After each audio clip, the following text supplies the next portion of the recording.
আকবার, লা ইলাহা ইল্লাল্লাহ, আল্লাহু আকবার, আল্লাহু আকবার, ওয়ালিল্লাহিল হামদ।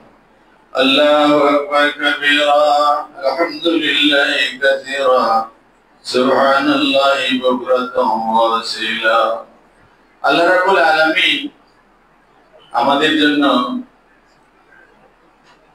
সুন্দর, সুশৃঙ্খল,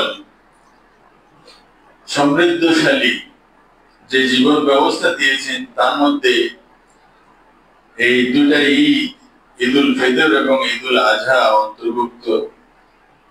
এই ঈদগুলোতে যে আনন্দ, এই আনন্দটা মানুষের জীবন ঘনিষ্ঠ করার জন্য ইসলামের এই সৌহার্দ্যপূর্ণ এই ব্যবস্থা, প্রত্যেকটা জাতিরই সংস্কৃতি আছে, সভ্যতা আছে, তাদের আনন্দ উপভোগ করবার জন্য কিছু সময় দিতে হয়। কারণ আল্লাহ রাব্বুল আলামিন মানুষকে যেভাবে সৃষ্টি করেছেন দুনিয়াতে, সেই সৃষ্টির কৌশলটাই হলো ফিক কাবাল।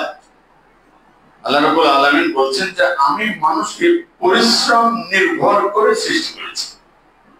কোরআনের বক্তব্য বলে দেখো যে মানুষকে আমি যে কাঠামোতে সৃষ্টি করেছি, এই কাঠামোটা পরিশ্রম নির্ভর কাঠামোবদ্ধ, তার এই দেহের কৌশলটা। সুতরাং কোন মানুষ যদি এই পরিশ্রম নির্ভর না হয়, তাহলে সে সুস্থ জীবনযাপন করতে পারবে না। আপনারা দেখেন যে আমাদের সমাজে যারা পরিশ্রমী না, দৈহিক পরিশ্রম করে না, তারা হাজারো রকমের অসুস্থতায় ভুগছে। কিন্তু যারা পরিশ্রমী, তাদেরকে আল্লাহ সুস্থ থাকার একটা ব্যবস্থা করে দিয়েছে। কেন? এটা হলো কাঠামোবদ্ধ, দৈহিক সিস্টেমটাই এরকম করা আছে যে আপনি যত পরিশ্রম করবেন একটা সীমিত পরিসরে আপনি সুস্থ থাকতে পারবেন। সুতরাং এই সিস্টেমটাকে অন্যরা যেভাবে উপভোগ করত, সেটাকে আরো মার্জিত করে, সামাজিক করে আমার আপনার একটা উৎসবের ব্যবস্থা করে দিয়েছেন আজহা। বলেন আল্লাহু আকবার, আল্লাহু আকবার, লা ইলাহা ইল্লাল্লাহ, আল্লাহু আকবার, আল্লাহু আকবার, ওয়ালিল্লাহিল হামদ। আল্লাহ রাব্বুল আলামিন বলছেন যে আমি মানুষের আগে তোমরা যা দেখেছো সেটা হলো যে এই দুনিয়ার সিস্টেমগতভাবে উনি দেখিয়ে দিলেন যে না, এরা তো সৃষ্টির এমন কেউ না যে তোমার চেয়ে বেশি মহান। সুতরাং এই সূর্যকে আপনার জন্য করে দেওয়া হলো, আপনি যে নামাজ পড়ছেন তার একটা অনুমান, তার একটা শৃঙ্খলা, তার একটা নিয়ম, যে আপনি ইবাদত পালন করবেন, নামাজ পড়বেন, ওই সূর্য আপনাকে হেল্প করবে। সূর্য যখন উঠবে আপনার একটা নামাজের সময় হবে, মাথায় আসবে তো আরেকটা হবে, ডুববে তো আরেকটা হবে। এই সূর্যকে আপনার খেদমতের জন্য দিয়ে দেওয়া হয়েছে, এটা বোঝাবার জন্য প্রতিদিন 5 বার আপনার পিছনে ঘুরছে। আবার কিছু ইবাদত দিয়ে দিল, যে ইবাদত গুলো আপনার প্রতিপালন করার জন্য চন্দ্র আপনাকে হেল্প করবে। এই জন্য আপনাকে বলা হলো যে আপনি রোজা রাখেন, তো চন্দ্র আপনাকে হেল্প করবে, আপনি ওকে দেখে শুরু করেন। আবার ও যখন ডুবে যাবে আপনি তখন আবার শেষ করেন। এই যে আপনি আজকের এই পালন করতে আসেন, চন্দ্র আপনাকে এগিয়ে নিয়ে আসছে, এ সওয়াল গেল, এ জিলহজ গেল, জিলকদ গেল, 1, 2, 3 তারিখ করে গণনা শুরু করলেন, আজকে আপনার 10 তারিখ চলে আসলো। সুতরাং এরা তোমার উপাসনা ইবাদত পাওয়ার যোগ্য নয়, তোমারই ইবাদতে তারা নিমগ্ন আছে। বলেন সুবহানাল্লাহ, আল্লাহু আকবার, আল্লাহু আকবার, লা ইলাহা ইল্লাল্লাহ, আল্লাহু আকবার, আল্লাহু আকবার, ওয়ালিল্লাহিল হামদ। সুতরাং এই ইবাদতগুলোর যে মাকসাদ আল্লাহ দিয়েছেন, যে উদ্দেশ্য আল্লাহ দিয়েছেন, এর যে অন্তর্নিহিত ধর্মীয় আবেগ দিয়েছেন, এটা মানুষ উপলব্ধি করতে পারে না তখন মানুষ এটাকে অন্য জায়গায়, অন্য খাতে ডাইভার্ট করার চেষ্টা করে।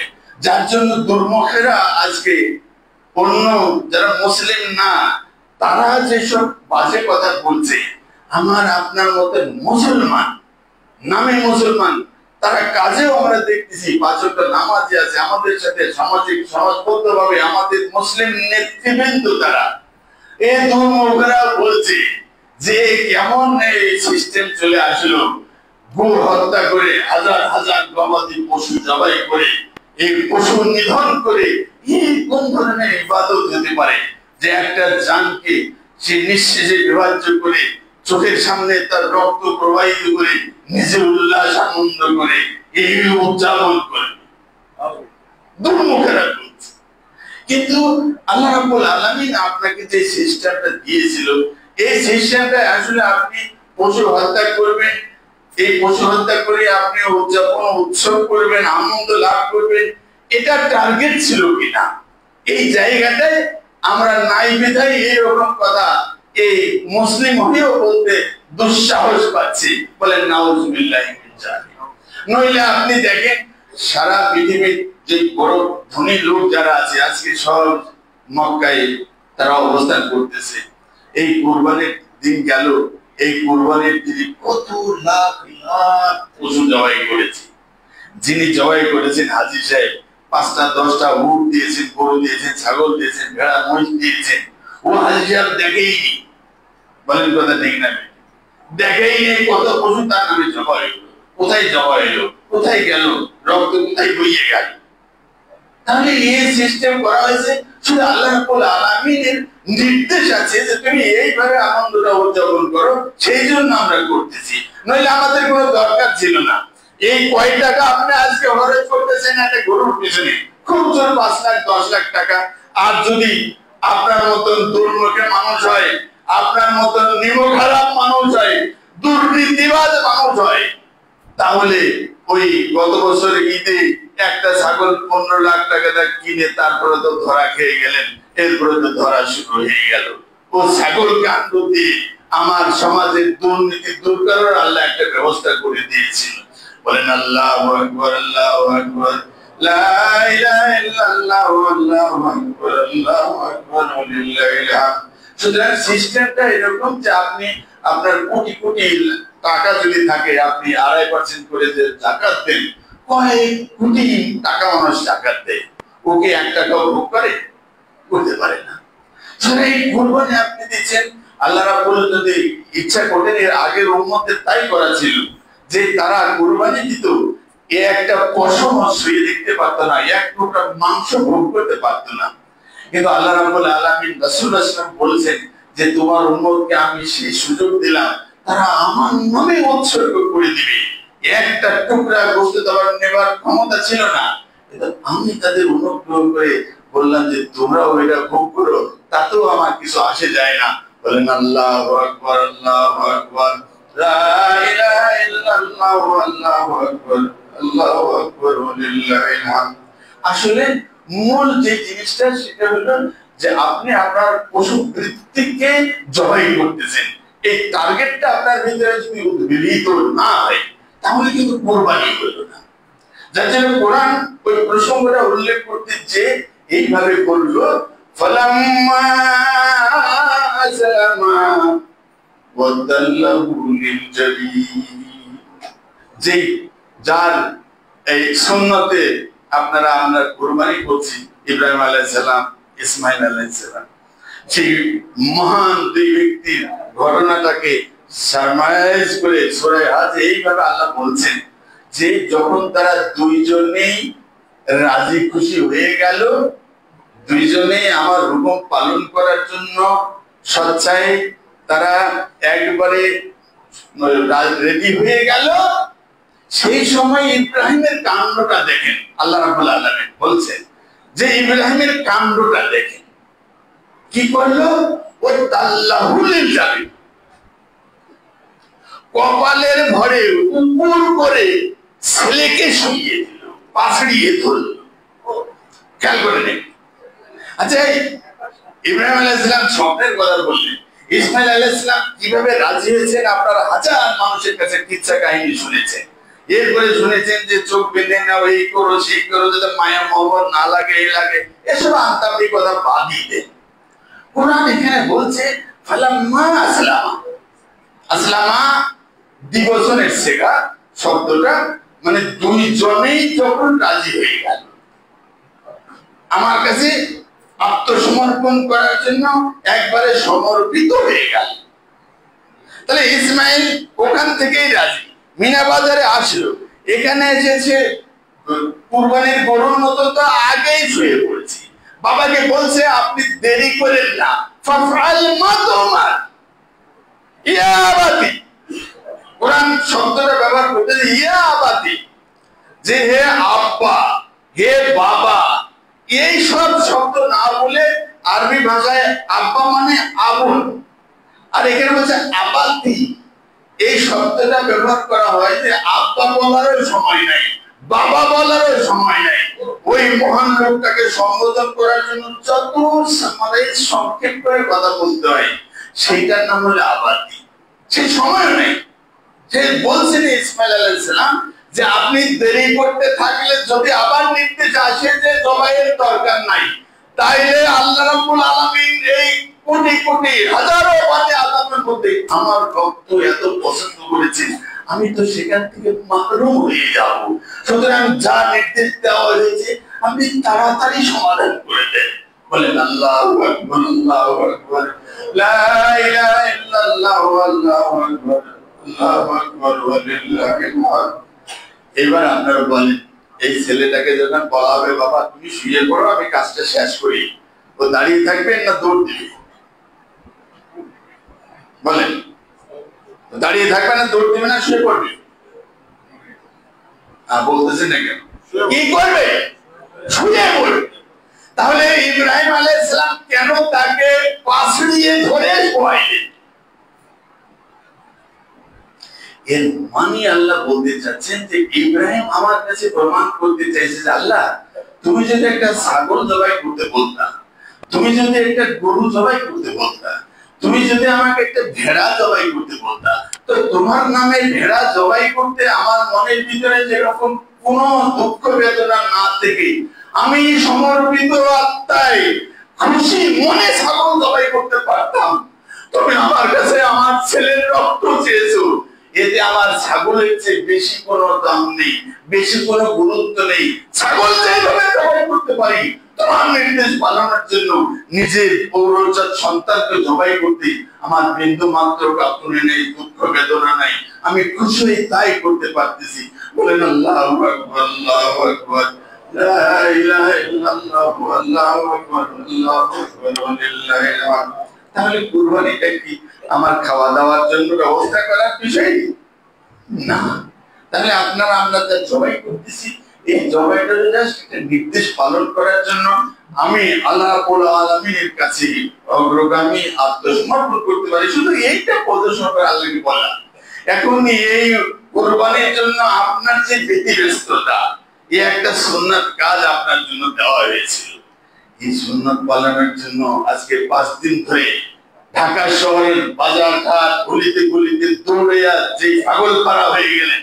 গতকালকে গরুর নাকি শহর ছিল, কত মানুষের কত বন্ধা কত দুঃখের কথা শুনলাম। পরশুদিন গেলে 5,000 টাকা কমে এই গরু পেয়ে যেতাম। এই কাহিনী বলা হতো না যদি আমার আপনার ভিতরে কুরবানির তাৎপর্যটা পরিশীলিত ভাবে থাকতো। যদি থাকতো তাহলে এই কুরবানির সুন্নাত পালন করার জন্য আমার ভিতরে যত আগ্রহ ব্যতিব্যস্ততা জাগ্রত হয়েছে, অথচ আমার জীবন থেকে যেই জিনিসটা না হলে কাল কিয়ামতের দিন আমার পথ সুগম হবে না, সেটা হলো 5 ওয়াক্ত নামাজ আপনার আমার উপর ফরজ করা আছে। সেই 5 ওয়াক্ত নামাজের ব্যাপারে আমার কি সেই রকম আগ্রহ, সেই রকম ভয় ভীতি ভিতরে তৈরি হয়েছে? হয়নি। হয়তো যদি নাই হয় তাহলে তো এই কুরবানি বৃথা যাবে। আল্লাহ আমাদের এই কুরবানি যেন বৃথা না যায়। এই পশু কুরবানির সাথে সাথে আমার মনোবৃত্তির ভিতরে যে পশু চরিতার্থ আছে সেটা যেন আমরা দূর করতে পারি। আল্লাহ রাব্বুল আলামিনের কাছে জীবনের এই বাকি যে সময়টা আছে এটা যেন সমর্পণ করে দিতে পারি। আল্লাহ প্রতিটা কাজে প্রতিটা নির্দেশ পালন করতে আমি যেন প্রাণপণে প্রাকুল করা হয়ে যাই। আল্লাহ আমাদের সেই তৌফিক সবাইকে এনায়েত করুন। বলেন আল্লাহুম্মা আমিন। আল্লাহু আকবার কাবীরা, আলহামদুলিল্লাহি কাসীরা, সুবহানাল্লাহি বুকরাতাম ওয়া আসীলা। এজন্য জিকিরটা আপনাকে শেখানো হয়েছে। আল্লাহ রাব্বুল আলামিন বলেন লিতুকাব্বিরুল্লাহ আলা মা হাদাকুম। কোরআন বলছে যে তোমার এই উৎসবগুলো তুমি পালন করবা এই উৎসবের ভিতরে তোমাকে আমার জিকির করার জন্য দিয়েছি। উৎসব করছে, দেখেন আজকে কত আনন্দের দিন। অথচ আপনারা কোলের বাচ্চা, ছোট্ট শিশু যার নামাজ ফরজ হয় নাই, তাকে সাথে নিয়ে এই ঈদের ময়দানে আপনারা হাজির হয়ে গেছেন। এই আনন্দ উদযাপন করে প্রথম আপনি এটাকে উৎসর্গ করতেছেন আল্লাহ রাব্বুল আলামিনের জন্য। এই মহান কীর্তির চেয়ে পৃথিবীতে আর কি থাকতে পারে বলেন? আজকে যেখানে আপনাকে রোজা রাখতে হারাম করে দেওয়া হলো, যে না আজকে তুমি আমাকে উৎসর্গ করার জন্য, খুশি করার জন্য না খেয়ে জীবন দেহকে কষ্ট দিয়ে আমাকে রাজি খুশি করার চেষ্টা করার দরকার নেই, খাও দাও ফুর্তি করো। অথচ সেখানে আপনি সর্বপ্রথম এখানে এসে তার নামে মাটিতে 2 রাকাত নামাজ পড়ে 4টা সিজদা দিয়ে কাজ শুরু করলেন। এর চেয়ে আর মহান কীর্তি কি হতে পারে বলেন? আল্লাহু আকবার, আল্লাহু আকবার, লা ইলাহা ইল্লাল্লাহু, আল্লাহু আকবার, আল্লাহু আকবার, লিল্লাহিল হামদ। এজন্য আপনি বলতেছেন সুবহানাল্লাহি বুকরাতাও ওয়া আসীলা। সেই মহান কীর্তি, সেই মহান প্রভুরই সমস্ত পবিত্রতা। তিনি পবিত্র, পূর্ণ পবিত্র, মহামহিমা। বুকরাতান ওয়া আসীলা, আমার সকাল যখন হয় তখন তিনি মহান মহান প্রভু, তারই গুণ কীর্তন গাইতে হয় আমার। ও আসীলা, যখন সূর্য ঢলে পড়তেছে, বিদায় নিচ্ছে, আলো চলে যাচ্ছে, অন্ধকার সমাগত হচ্ছে, তখন তিনি মহান, তার মহানুভবতায় আমাকে গাইতে হয় আল্লাহু আকবার, আল্লাহু আকবার, লা ইলাহা ইল্লাল্লাহু, আল্লাহু আকবার, আল্লাহু আকবার, লিল্লাহিল হামদ। আল্লাহুম্মা আইদিল ইসলাম ওয়াল মুসলিমিন। মুসলিমবাসীর জন্য, পৃথিবীর মুসলমানদের জন্য, যারা অহিংস কাজে, মঙ্গল কাজে রত আছে তাদের জন্য দোয়া করেন। যারা অমঙ্গল কাজে ব্যস্ত আছে, বিপরীত আছে, এই রকম সুন্দর ব্যবস্থার পরেও যারা বুঝতে পারতেছে না, এখনো দূর অবস্থান করতেছে, আল্লাহ তাদের হেদায়েত দান করুক। বলেন আল্লাহুম্মা আমিন। সেই জন্য তো দোয়া করেন আল্লাহুম্মা আইদিল ইসলাম ওয়াল মুসলিমিন, আল্লাহুম্মা আইদিল ইসলাম ওয়াল মুসলিমিন, আল্লাহুম্মা আইদিল ইসলাম ওয়াল মুসলিমিন في بنغلاديش وفي البلاد الأخرى في العالم الحاضر. اللهم أعد الإسلام والمسلمين المستضعفين المؤمنين في فلسطين وميانمار وكشمير وفي البلاد الأخرى في البلاد العالم الحاضر. اللهم أعد الإسلام والمسلمين وأهلك الكفرة والفجرة والمرتدة والمشركين. اللهم واجدد وطأتك على أهل إسرائيل ومن يساعدهم من المشركين والمنافقين والنصارى واليهود المجوسين. اللهم أنزل بهم بأسك الذي لا ترده عن القوم المجرمين. اللهم دمر ديارهم، اللهم شتت شملهم، اللهم مسك جمعهم، اللهم خرب بنيانهم، اللهم واجعلها سنين كسنين يوسف. الله أكبر، الله أكبر، لا إله إلا الله، الله أكبر، الله أكبر، لله الحمد. اللهم صل على محمد وعلى آل محمد. اللهم صل على محمد وعلى آل محمد كما صليت على إبراهيم وعلى آل إبراهيم إنك حميد مجيد.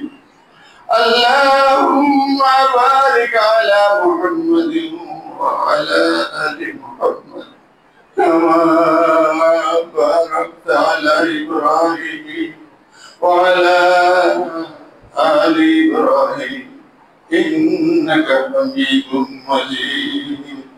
يا أيها الذين آمنوا اذكروا لله ذكرا كثيرا ولذكر الله أولى وأعز وأجل وأتم وأهم وأكبر.